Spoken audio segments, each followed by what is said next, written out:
Derek, I'm sure this is probably one of the more hectic summers that you've had. Yeah, it certainly is, Elliot. It's been a busy one between transfer window, European campaign, and a lot of other things in between. So it's been a busy one, but it's been good. Yeah. So you've worked previously at Livingston, and now you're at Hibernian. What are your earliest football memories just as a supporter? Yeah, so I guess I was actually a Livingston fan. I was kind of born and bred into being a Livingston fan. My mum and dad supported them, so growing up, was always taken to the Livingston games, had really fond memories. I think I was 4 years old when they won the CIS Cup at Hampden. And then, more recently, I was kind of nearly at every game throughout the kind of promotion campaign. So they've been in the top league now for five years, I think it is. But that kind of playoff campaign was probably one of the best watching it as a supporter. So born and bred a Livingston fan, still am, but have to tame those emotions slightly given work life now. And I think you live in the dream really that you're working so closely with a football club. You're head of football operations now. How does that path begin for you? Well, it's probably a bit of a unique one. I was a Livingston fan, but also played at Livingston as well. So up through the academy, I actually played with Livingston from under 13s up until about under 20s reserve kind of football. But during that period when I was, in the latter stages of being under 18, under 20 reserves, we used to, get roped into helping out on match days at Livingston, just because we were the young players, so to speak. So at a club like Livingston, you start volunteering with one thing, which could be maybe, helping in the turnstiles, helping look after the mascots, whatever it may be, and it just kind of snowballs really.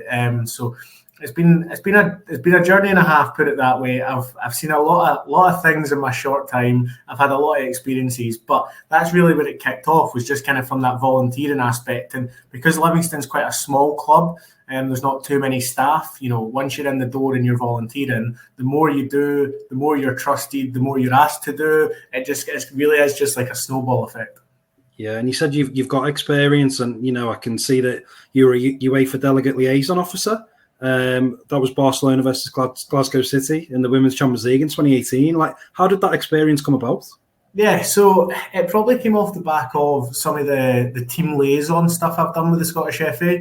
So it was really just kind of out the blue where, we're working in football up in Scotland. They're looking for kind of team liaison officers or UEFA delegate liaison officers. And it's really just almost for that period of time that they're in the country. So, yeah, for that one, it was Barcelona v Glasgow City Women, and you had to look after the UEFA delegate for 2-3 days, which, at that point in time, I would have been 18. So doing that 18 years old, the kind of things that you learn or the things that you pick up are really beneficial, which led to me doing some more of the team liaison stuff, which is looking after kind of international teams at youth level. So, I've done the women's under-19s Euros. So I was with the French women's under-19s team for about 4 weeks.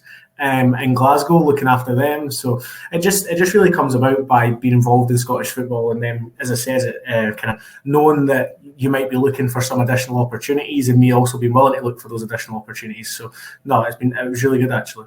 Absolutely, and I know you also looked after the Belarus under-19s as well. And what is that like, just as from a fan's perspective of getting that little peek behind the curtain of, maybe being in team meetings or just being in the hotel with the players or just, being there for them when they need some assistance? Yeah, no, the youth tournaments are actually really good because typically what happens is all the teams are staying in the one hotel. So while I've looked after the French under-19s ladies, I've looked after Belarus under-19s boys, I think it was. In the meantime, there was also the Germany under-19 boys in the same hotel. There was the Spain under-19 girls in the same hotel. So, being able to see how these top teams, albeit it's under-19s, when you get to that level, the kind of professionalism and the way they go about things is like it's the first team. So as you say, just being able to see the background of that in terms of picking up little things on what they do, whether that be team meetings, whether that be the way they train, because you're at every training session with them, you're able to watch it. So it is really good. And again, it's just almost about getting the experience outside of Scotland. So, how do these other teams do it? How do these other countries do it? What are their kind of landmarks? What are their kind of points that they want to look at and really focus on? So no, it was really, really good to have a wee look in behind, so to speak, in terms of how these international teams do it. Yeah, and you were club secretary at your team, Livingston, and as you mentioned, it's not the biggest club, so that was a role where you wore many different hats. Yeah, so I guess at Livingston, I had probably the standard club secretarial roles, which were governance, contracts, transfers, compliance, all the kind of things that would typically, and when I talk about compliance, that's with the SFA, that's with the SPFL, that's with whoever it may be in terms of governing body or other companies. And then also kind of on the top of the general club secretary roles, I also looked after ticketing. So I would essentially be the one that would be setting up the ticketing on Ticketmaster, in terms of the back end, setting the games up, putting them live, selling the tickets online. I would look after printing the away team ticket allocations. So there was a few nights when I was having to sit and print 7,000 tickets for if Celtic or Rangers were coming to town. But so there was kind of the ticketing element to it, and then also the media element. So I looked after kind of the media, which would be organising press conferences, organising post-match, making sure players were briefed in terms of questions that may come their way, difficult questions that may come their way, and how to navigate that. So yeah, while it was probably club secretary, it had a lot of other elements to it as well, but ones I absolutely enjoyed. And when I was at Livingston, kind of club secretary, that was the peak of COVID as well.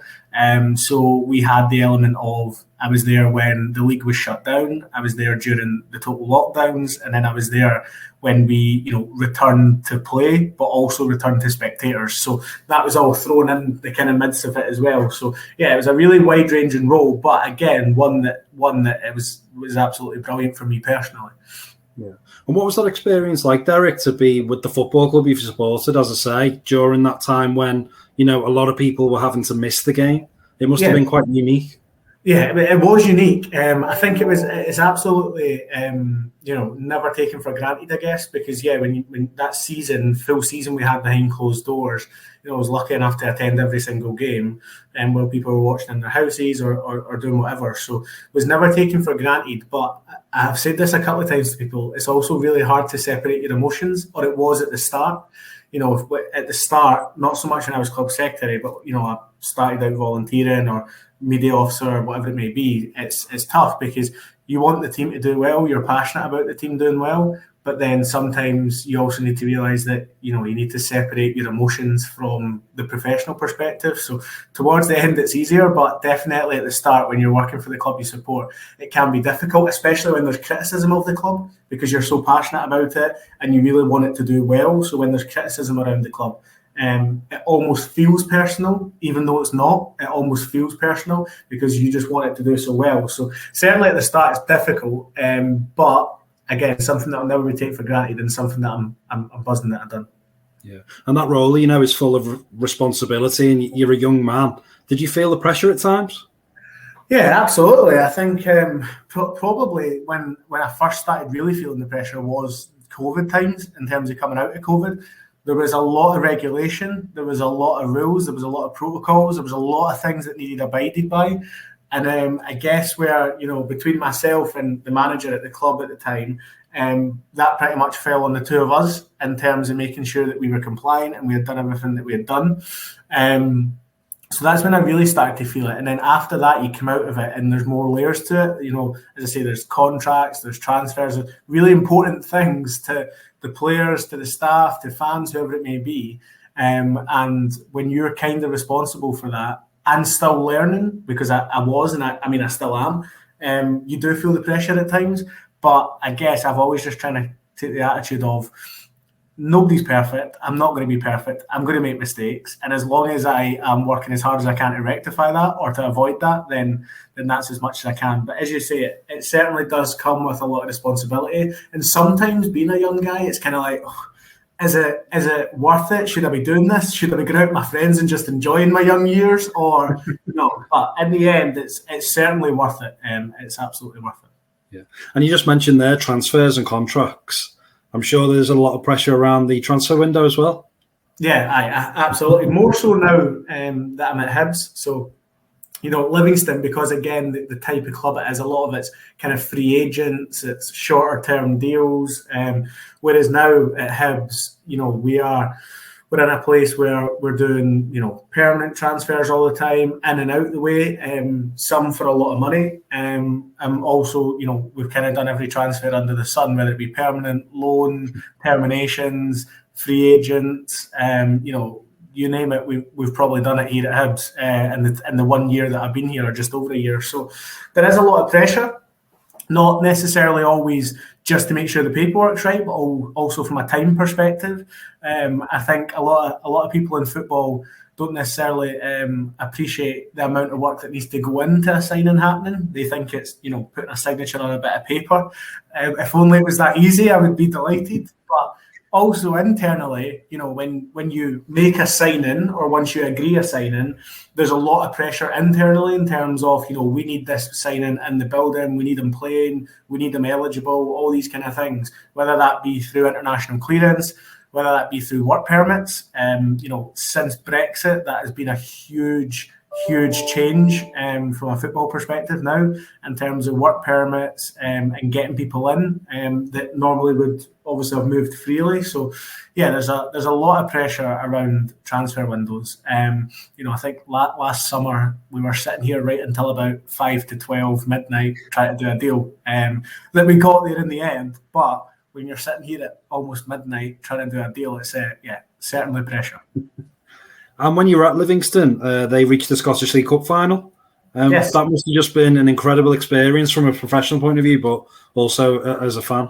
Yeah, again, it was almost, I would only say bittersweet in the sense that we didn't win, but also from the perspective that was during the COVID season. Mm-hmm. So we got to the Scottish League Cup final, and we were playing St Johnstone. It was a great opportunity to do it. Obviously never happened, but also we were in an empty stadium. So we were in Hampden, which is, whatever it is, 50,000 seater, with nobody there. So while it felt like a cup final in terms of the occasion, when you actually got to the stadium, you almost lost that a little bit, because you're walking out to an empty stadium. There's nobody outside the ground. There's no real atmosphere building outside the ground. There's nothing inside. So, but from a professional perspective, to say that you've reached the Scottish League Cup final, and again, in my line of work, you've seen what is involved in planning a Scottish League Cup final, albeit behind closed doors, but you've seen from a football perspective what it takes to plan a Scottish League Cup final.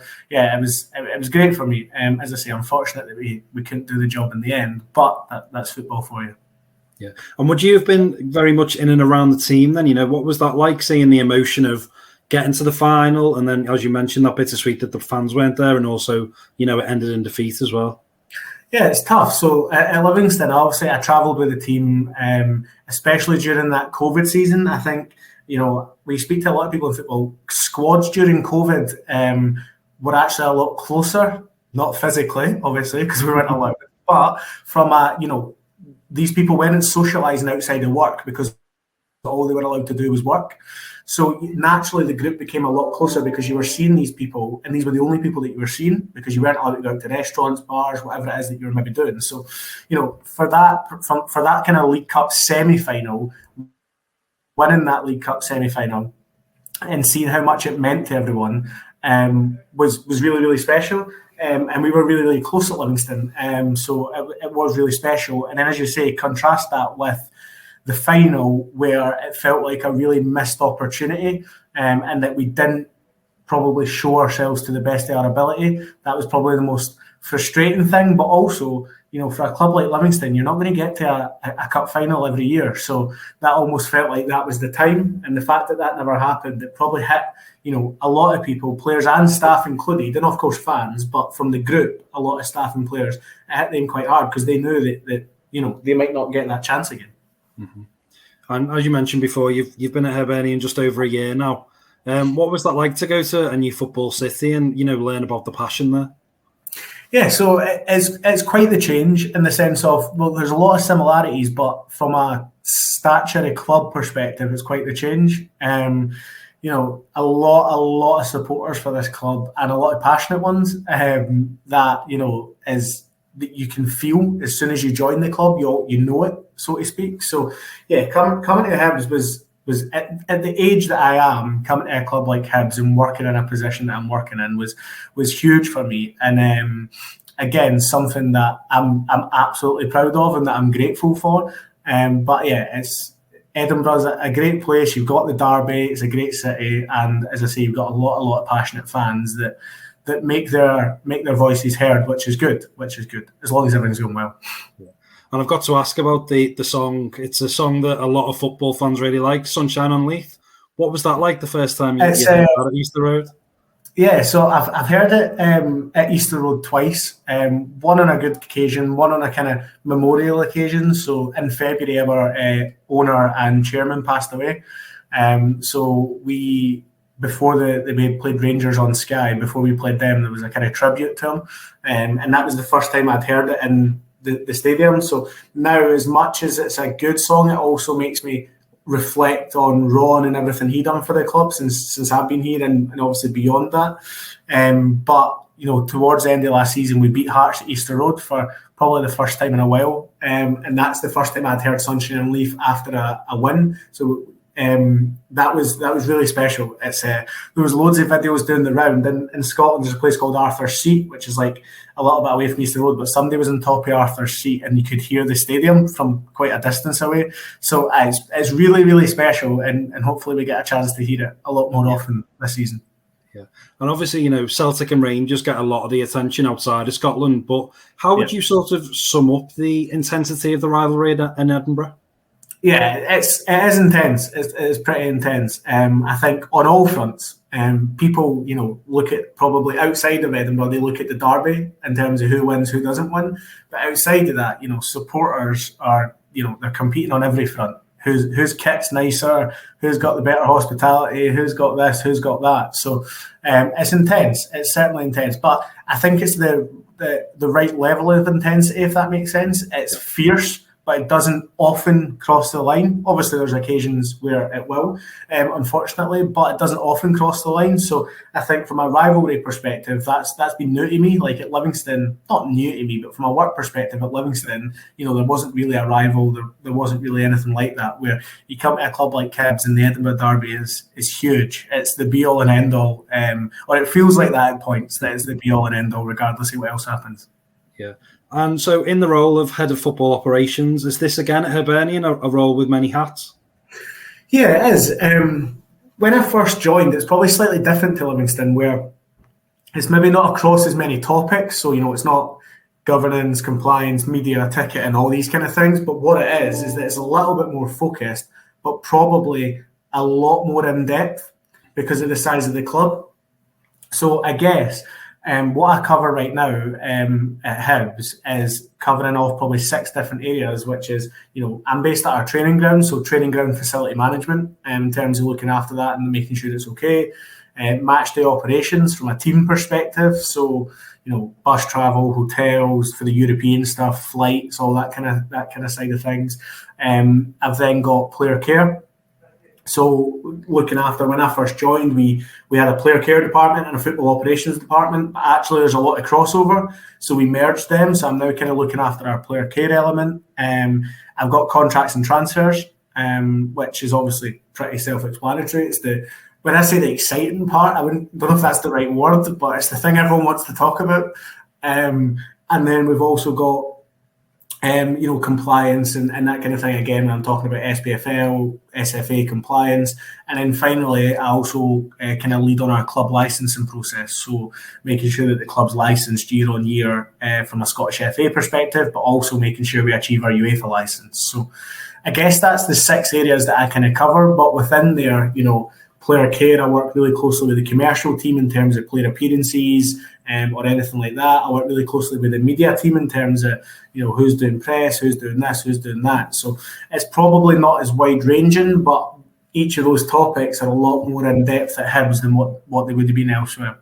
Yeah, it sounds like a very broad role, and I'm sure you can't like define it exactly. But what is a sort of typical day for Derek White? Is it Easter Road? Is it the training ground? Where is it? Where are you usually based? I'm based in the training ground. So my office is kind of in the hub of the training ground, and that's where I base myself most of the time. But because of the crossover that I'm talking about, our kind of commercial team, media team, finance team are all based at Easter Road. So I'll typically try and work from Easter Road one day a week. More just to have those relationships, make sure if there's anything that we need to chat about, we've got the appropriate time to do it. But my office is at the training centre. I'll try and work for Easter Road one day a week. And in terms of what does a typical day look like for Derek White, I have no clue. As I say, like just today, for example, I've been working on a player's work permit. I've been working on properties for players. I've been working on chartering a flight to Switzerland for our UEFA European game. I've been working on domestic plans for Sunday's game away to Motherwell. So it's a typical day. It's really hard, and it's the question that genuinely people ask a lot because they're interested, and it's probably the question I dread the most because I never really have an answer for it because it is just kind of so wide varying that it's really hard to kind of put your finger on it.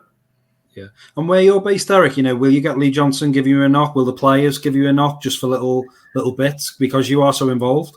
Yeah, absolutely. So as I say, where my office is, it kind of sits right in the centre of the training centre.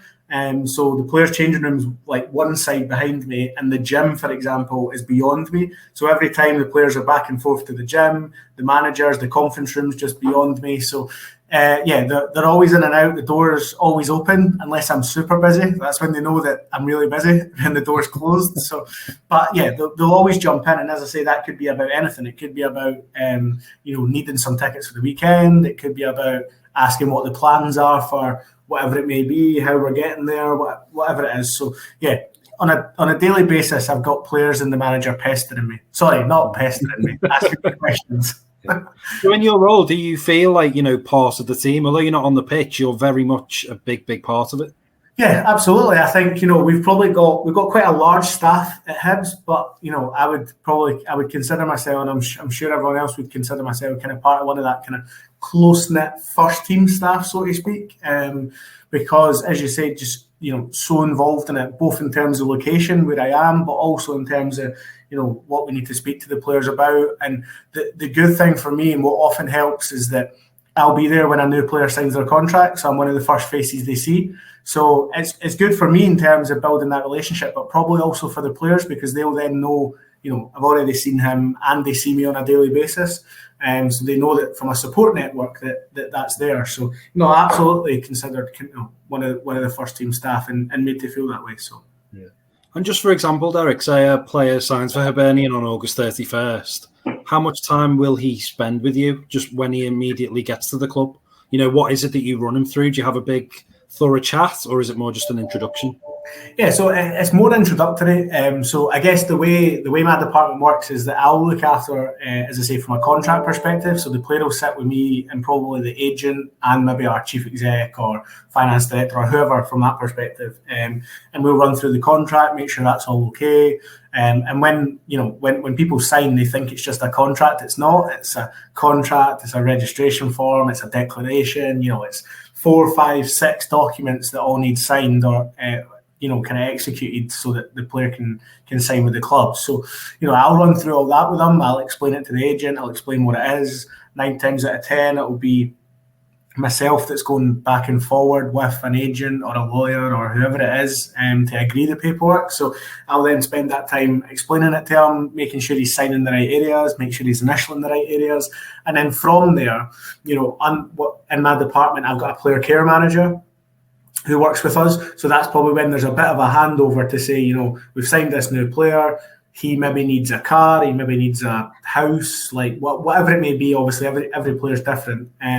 But then there's a bit of a handover to say, right, he's a new sign-in. Now, can we run through X, Y, and Z with him? Can we if he's a foreign player, can we set him up a bank account? Can we do X, Y, and Z? So there's a lot that needs taken into consideration. But again, that's just dependent on the situation. Does he need a work permit? Does he not? Does he need a house? Does he not? So it really depends where the player's coming from, and it's just kind of tailored to every player's needs.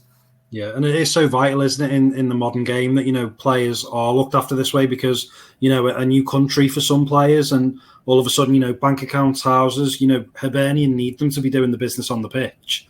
So, Yeah, they need to be as settled as possible, really. Yeah, and I think that's the big thing for us is that people call it pampered a lot of the time, but actually all we're trying to do is make sure that player is fully focused on being a football player.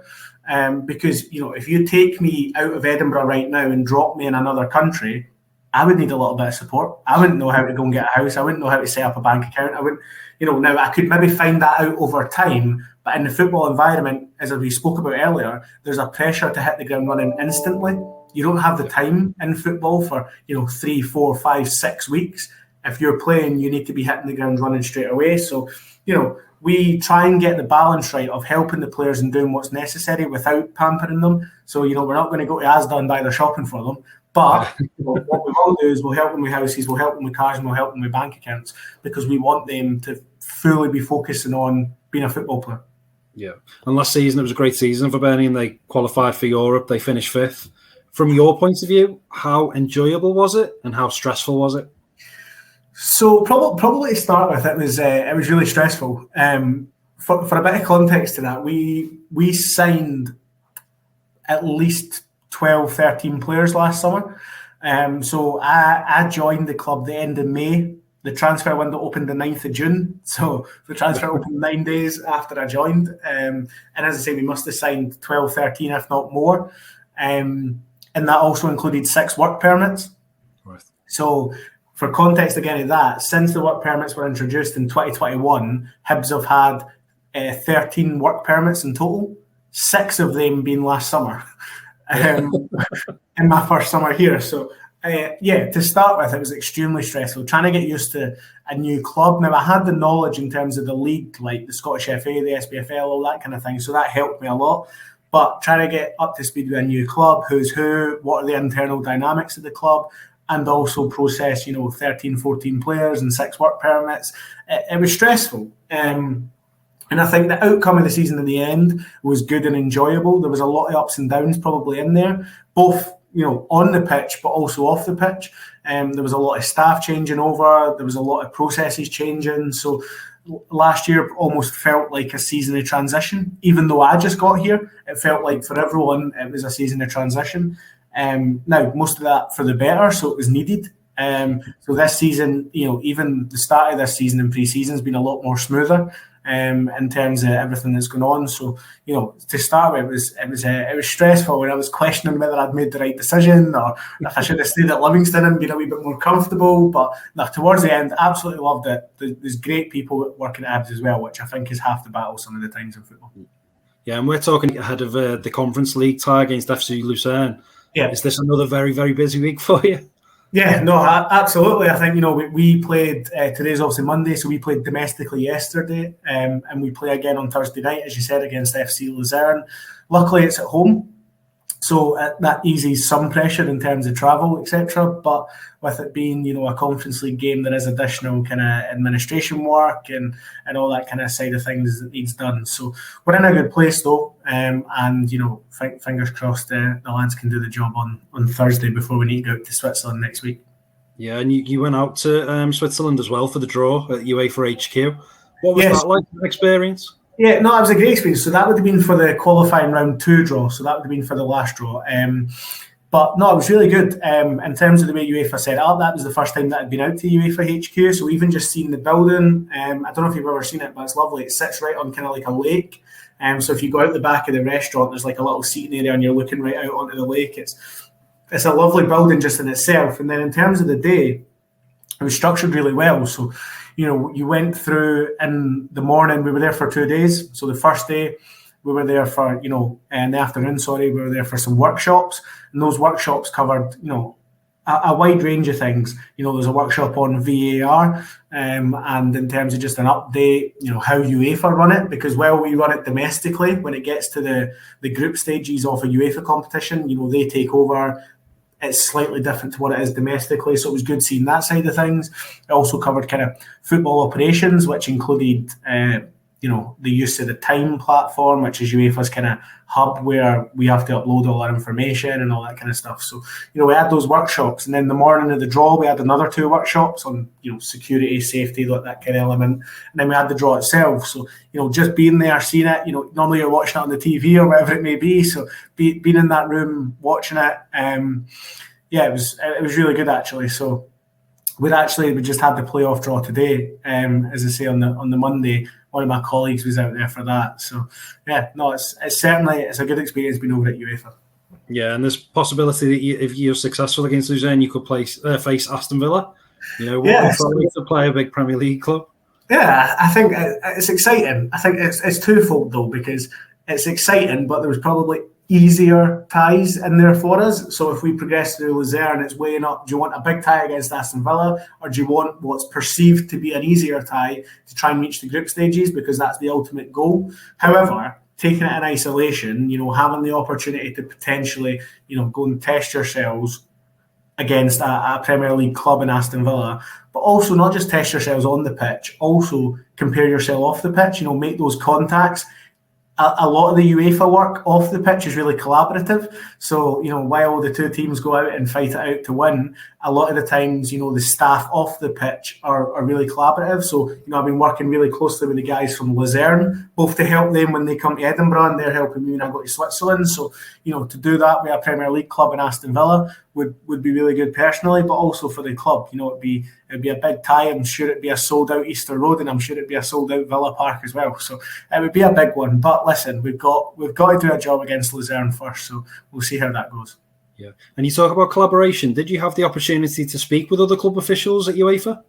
Yeah. So the way it works is after the draw, you actually meet the clubs that you've been drawn against, and that's where a lot of the details are agreed in terms of kick-off times, how many tickets the other club will be getting, because a lot of this is standard information in terms of, but that's the opportunity for you to share it. So in the draw I went to, we had 2 potential opponents. We had Interclub Dias Galdes, who we played in the end, and we had Vikingur from the Faroe Islands. So we met with them. We ran through, listen, this is our stadium, this is the ticketing situation, this is our plans, or here's the best hotels in Edinburgh that we would advise. What would you advise us? So yeah, you get that opportunity to kind of network, I guess, with the clubs that you're meeting against, to share information. I mean, from my perspective, I've already spoken to the first team operations manager at Aston Villa. He must be a mind reader, because he actually reached out to me before the draw saying, just in case we get you, can you send some information over? Here's some information for you. So I text him back saying, if you can predict the lottery numbers for the weekend, please do let me know. So from what you've just explained, Derek, it feels like the UEFA draw, it's quite a good opportunity as a networking event. And do the clubs meet in private, or is it in a big room? How does that work? No, so it's really just when you come out of the auditorium where the draw's been taking place, you've really got kind of almost like a waiting area, and then the restaurant kind of next to you. So really, you just, you're all wearing the name badges and all that kind of stuff to say where you're from. So you just go and, have a look for the clubs that the club or clubs that you've been drawn against.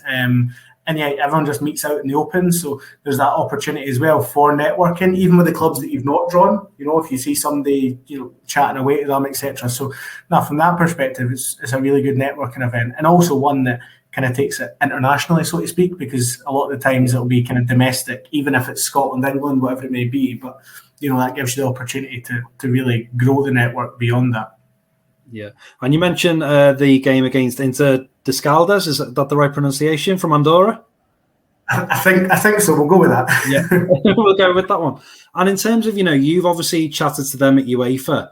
Then when you come back, how much do you need to take on board from the players and the manager in terms of what they want from a hotel and what they want in terms of the travel and stuff? Yeah, so I think the good thing is we have most of that information anyway, because it doesn't really change from what we want domestically. So yeah, you're in a different country, so you maybe need to be a wee bit more descriptive in terms of making sure they know. But from a request perspective, whether it's physio rooms, massage room, meeting rooms, like all these things, we have them domestically anyway. So we've got our own document that we send to hotels when we're requesting, what we need. So a lot of the time it's more just nailing that, saying, listen, it's a bit of a bigger game. We'll have been travelling for longer. Do we need to change the menu? Do we need to, do whatever it may be? But typically, we've already nailed that. And then what we need to do is make sure that that's appropriately communicated to the hotels that we're dealing with, because in Scotland we use the same ones all the time, so we know where we're going and they know what we want from them. But across there, it's not so much taking it on from the players and the managers, it's making sure that it's communicated appropriately to the hotels that you're using in whatever country you're in. Yeah, and Hibs, obviously they didn't get the result they wanted out in Andorra, but then they turned it around emphatically back at Easter Road. What's it like being so involved in a football club when you do have those setbacks? Yeah, it's tough. And I think as well that there was a lot of emotions from the Andorran game, in the sense of, to get to Andorra is not the easiest. So it's we had a 3-hour flight maybe, but then we flew into Girona, and you have to drive from Girona to Andorra, which is about 2.5 hours on a bus, 3 hours on a bus. So from a preparation perspective, it maybe wasn't, ideal, the ideal location, but it is what it is. But after the game, a lot of people have put a lot of work in, and not just from my side. I've sorted the plane, sorted the buses, sorted all this. So that's a lot of work. But also, from the coaching staff side, from the medical team, like all the people, they've put a lot of planning into that trip. So when it doesn't go right, it is tough. But the problem with football is that you can't dwell on that. You can't feel sorry for yourself. So maybe on the way home from Andorra, everyone feels a little bit sorry for themselves because you're not in a good mood. But as soon as you're back in Edinburgh, unfortunately, there's not enough time really to keep dwelling on it, and you've just got to get on with it. Which we've done. We had a good week's training, and then, as you say, we turned it around emphatically. So we kind of done the job, maybe not as comfortably as what we would have liked to from the away leg perspective, but we done the job, so that's all that matters. Because it's obviously a very competitive environment, and there's lots of personalities, isn't there? There will be some people who are down in the dumps until they get the opportunity to turn it around. There'll be people who are more positive maybe the day after to just get back into that frame of mind. So I'm sure that must be interesting to see as well, of how all the dynamic works in the team. Yeah, and I think it is. And as you say, you're bang on. Everyone's personality is slightly different. I'm kind of somebody that will just get on with it. But I think the key thing is that as long as people understand that not everyone's the same as them. So, I appreciate that not every single person, staff and players-wise, is the same as me and are just going to get on with it. Some of them might be frustrated, some of them might be upset, some of them might take longer. But I think that's the key thing, is that as long as you appreciate that there's a large group of staff and players, when you put them together, there will be different personalities. And as I say, as long as you appreciate that and as long as you understand that, I think it's okay. So as long as you're not forcing your mentality or your personality onto anyone, and everyone's allowed to, deal with either positive things or negative things in their own way, then we're absolutely fine. And that's the key thing for me. It's not about trying to shape somebody's personality so that they just get on with it. It's about understanding how they get over it and making sure that that's respected. Yeah. And in Scotland, I think it's quite a unique league that you do have the giants of Rangers and Celtic. You've got the derby against Hearts. Then you will have, smaller clubs like Livingston. Is that quite a logistical challenge for you at times? Because sometimes you're dealing with a sort of, an away game where it might be 50,000. And then, there's still a demand for tickets, but you might only have 500. Yeah. So I think from our ticketing team's perspective, they'll be thinking that. I guess from my perspective, the good thing from a footballing side of things is that it doesn't typically change for us. Our preparation is very much the same, regardless if we are playing Celtic at home, Livingston away, Rangers away, whoever it may be. Our preparation is the same, because for us it's just a game. Like from our perspective, we need to treat it as a game. So I think from that side of things, the current staff aren't really in Scotland. They're not really big on hotels, because most trips are within an hour. So, they want players spending time with their families. They want staff spending time with their families. They don't want to unnecessarily take them into a hotel almost just for the sake of being in a hotel. So, outside of probably Aberdeen and Ross County, we'll try and avoid hotels as much as possible. Right. But for us, I think it's unique in terms of, 1 week you've got the giants that are Celtic come in and, what everything they bring, and then the next week it's somebody else. But, that's part and parcel of the league, and I think that's why I enjoy it so much. Yeah. And a club the size of Hibernian, how many people would you say are involved in the day-to-day run of the football club? We maybe have, a good 80 staff or so, 80 to 100 staff maybe. We've got a lot of staff in the football side of things, whether that be medical team, sports science, nutritionist, academy. We've got a lot of staff in that sense. But also we've got a really healthy kind of contingent across at the stadium, across commercial, finance, media, marketing, ticketing. So for a club in Scotland, we're really well equipped, I would say. For a club in Scotland, take us outside of Scotland, and then maybe we will compare well to some clubs, but not so much others. However, for a club like us, we are well equipped, and we are strong across the board in terms of numbers, but also in terms of quality. A lot of quality people working across the board, as I say, both at HTC and also across at the stadium. Yeah, and I just wanted to finally touch on some of the players and the managers you've worked alongside. What are your sort of favourite memories of being at Livingston, for starters? I think with Livingston, the good thing with Livingston is because, and I know I keep talking about it, because it's so kind of small in terms of staff, it's really close knit. So in terms of players wise, you would have a good laugh and a joke with the players. You would be really, really close and in that kind of circle with them. There would be a couple of times when they've maybe had a night out and I'm getting a phone call asking to pick them up. Not going because it's like 2 a.m. I'm not getting out of bed. But I think there, it was almost like a friend group as well as a player group, if that makes sense. And when I say that, I don't mean my friend group. I mean all the staff. It was more of just kind of like we're all in this together. We're all friends. We're all really, really, we get on with each other, and we generally did get on with each other.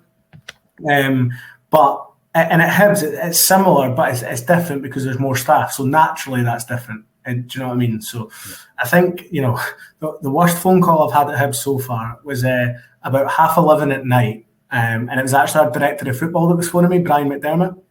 Right. And we just signed Adam Lafondra. So this was this summer. He was just moved into his new apartment. And the fob for his garage wasn't working. So it's like an apartment. So it's like a group garage, a public garage, so to speak. But he'd been locked in the garage and he couldn't get out. So Brian McDermott texted me saying, "Are you up?" And I'm like, why is the director of football texting me at 11:30 at night asking if I'm up? It's not a good sign. So I phoned him. And he was like, "Thank God you answered the phone." He was like, "I've got a problem." I'm like, "Brian, it's 11:30 at night. What can the problem be?" And he was like, "Alfie, Adam Lafondra's stuck in the garage." And I'm like, I just paused for ages. I was like, "Brian, I have never had a player stuck in the garage before." And he just burst out laughing. The tears are just, it wasn't funny at all, but the tears are just burst out laughing, thinking, why are we on the phone to each other trying to get a player out the garage? Yeah. Now, in the end, we got Adam out the garage. And I'm not sure he's used the garage since. I think he's got the feet put into the garage in case he gets lost. Yeah. But so there's loads of bizarre things that happen, but that's kind of the joy of it, so to speak. Yeah. And what's it like to work closely with somebody as experienced as Brian McDermott? Oh, it's brilliant. It's absolutely brilliant. So he obviously came in, I don't even know how long now, but 2 or 3 months ago, whatever it may be. And it's been really good for me. I think the key thing is, and what I like about Brian is he's just a genuine guy. So if you're sitting talking to him, you wouldn't think he's as an experienced player and manager as what he is, because he's not really always interested in talking about himself. He wants to know about you. He wants to know your experiences. He wants to know your knowledge. Just the other week he said to me, "Listen, we need to get a coffee away from work sometimes. I want to pick your brain." And I'm thinking, what on earth is Brian McDermott going to pick my brain for? Like, what can I add to his knowledge? Like, what have I got in my brain that can add to his knowledge? But no, it's really good, and it's not necessarily, as I say, he's here really focused on the football side of things, like on the pitch. Sorry, is what I mean. But even just not the life lessons, but you know what I mean, just the way he carries himself, the bits of advice, maybe you should do it this way, or have you thought about this or that, those little things. It's which just comes because he is so experienced. So no, working with Brian is absolutely brilliant. Yeah, and have you enjoyed working with Lee Johnson as well? Very experienced, and his dad was a manager as well. What's it like getting experience from him? Yeah, no, it's great, and I think everyone you work with in football has a different view on things. which is really good for somebody like in my role, because I can pick it up from every manager. Now, every manager that you work with or every player that you have, some of them will do some things really well that you want to take off them. Some of them will do things that are really annoying and that you never want to think about again. But that's the joy, and that's always going to be the case, because football's so opinion-based and everyone has their own way of working in it, that's always going to happen. But in terms of the gaffer, he's been really good. And again, like a supportive person in terms of whether that be wanting you to do well, whether that be pointing out opportunities, whether that be pointing out learning opportunities, I should say. So no, it's been great working with him. He's a good laugh as well, which always helps. I think sometimes when managers shut themselves away or are not overly not sociable, I'm not saying that you need to go out for dinner or drinks or whatever it may be all the time, but in terms of in the training ground, sometimes you'll get a manager who just sits in his office and doesn't interact with the staff. So no, it's been really good, and you always learn different things from different people that you work with. Yeah. And if it's cool with you, Derek, would we be able to just hit you with some names from the squad just to get a bit of insight into their personality and your relationship with them, if that's cool? Yes, absolutely. We'll see how it goes. Yeah. David Marshall, the Scotland goalkeeper? Yeah, great. Absolutely great. Again, really experienced. I really like calming influence in the sense of if there's something that needs sorted or if you need him for something, no problem at all. So, yeah, really good, Big Marsh. And Paul Hanlon, who's the captain, he's got over 400 appearances for Hibernian. Yeah, he's an absolute Hibs legend. A legend. Probably, maybe a lot of people maybe down south haven't heard him, but he's an absolute Hibs legend. And again, in my mind, rightfully the captain, the way he carries himself around the club, as I say, not just on the pitch, but also in the corridors, always speaks to staff, always makes sure he's on the front foot with things. So, great guy. Will Fish from Man United? Yeah, well, we also had Will last season. So, again, the thing about Will is he's a true professional, does everything absolutely perfectly, and never causes a bit of hassle. Never really asks for anything unless he really needs to. We'll just sort himself. So, yeah, good for me. Next on the list is Dylan Levitt. Yeah, really, really quiet. Dylan's obviously just in the door not too long. Really, really quiet. But no, he's been good for us so far in terms of around the building. But yeah, still maybe finding his way about. Yeah, and there's the French forward Elie Youhan. Yeah, again, Ellie's great. As the way he is on the pitch, he's got a lot of personality on the pitch and off the pitch. Again, does what he needs to do. Never really causes too much hassle, but can have a good laugh when he needs to. Yeah, and there's another new boy, Dylan Vent, who started his career with Feyenoord.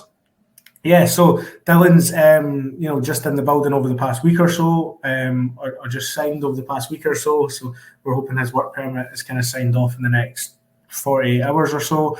But no, Dylan's been great. When he came over to see the club, he came over with all his family. It's really, really complimentary of the club and the people that he met. So hopefully he's banging in the goals for us sometime soon. And another player with a lot of appearances is Lewis Stevenson.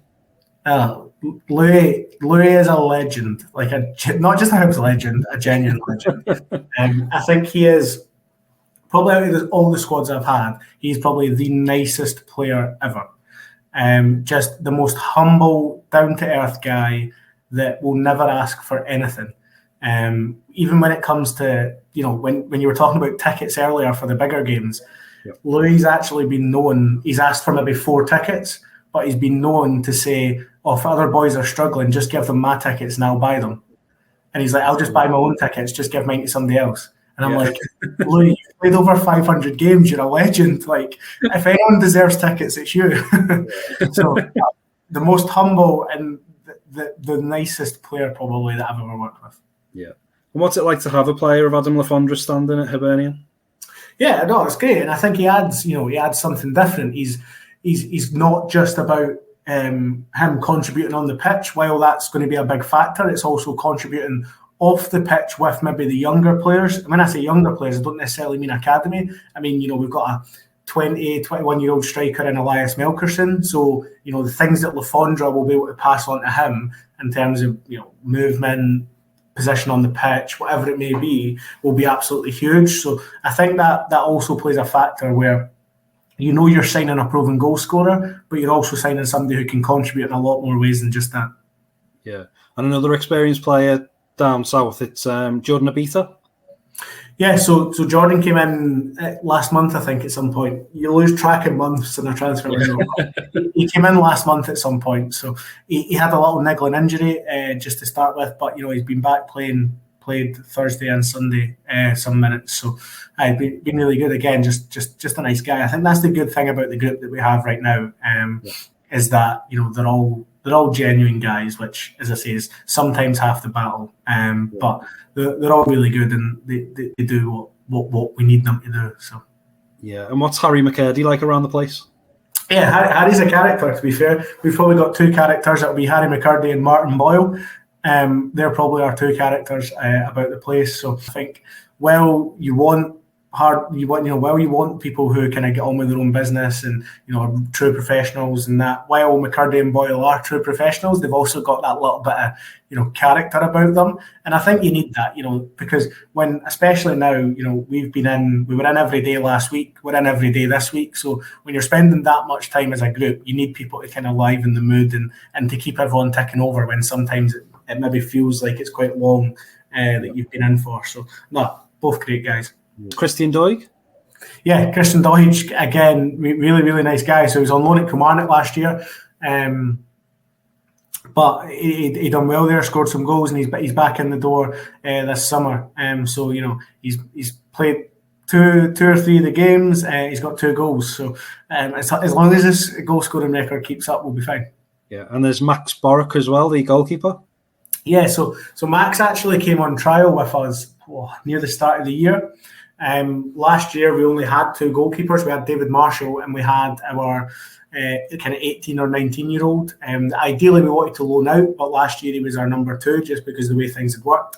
So Max came in on trial for a couple of weeks, so we could have a look at him. So we had enough goalies for training, and he impressed the goalie coach. So in the summertime, the agent kind of came back to us saying, listen, he's available. If he'd done enough to impress you, then let's see if we can work something out. So again, really, really polite, nice guy. So good. And his surname's well known to Scottish football fans? As indeed, I believe it's his cousin that is Arthur Borich. So if he goes on and has as good a career as what he does, then we'll be doing something right. Oh, that was excellent, Derek. Loved the insight and the stories. Incredible. No problem at all. Thanks for having me on. Hopefully it was of interest to somebody out there. Yeah, fascinating, honestly, and all the UEFA chat as well. It's just incredible that I've watched it for years now, and you just don't know the details that go on behind the scenes. Yeah, I think that's the key thing. And seeing fairness, even for me, until you're involved in it, you think you know how it works, but until you're involved in it, you probably don't really appreciate the volume of work that goes into everything. Yeah, absolutely. Oh, nice one, Derek. Thanks for your time. Cheers. Thanks.